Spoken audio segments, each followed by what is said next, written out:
మీ మల్లయ్య నేను పిలిసే పిలుపులను వస్తలేవా? నాకు భార్య ఎందుకని కోపం వచ్చిందా? ఎందుకు స్వామి ఆగుతలేవు? నారీమని పద్మావతి నీ పిలుపులు నాకు వినరాలేదు. ఆగమాగం నేను వెళ్ళొస్తున్నా కదా.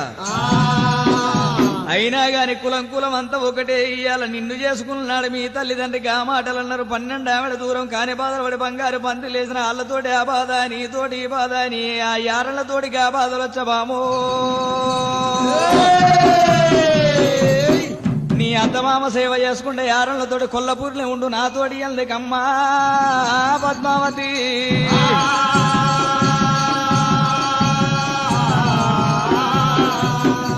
ఒడ్లతోటి గడ్డితోటి ఒడ్లు గట్లనని అనుకోక అపార్థం చేసుకోకు. నీ కాళ్ళు మొక్కుతా మల్లయ్యో.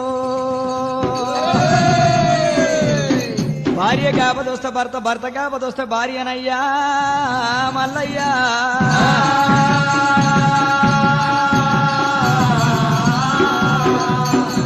సాధినా సంపినా నీదేదే, నీ తోడు వదిలిపెట్ట స్వామి. నేను నీ ఎంబడి వస్తానన్నది పద్మావతి.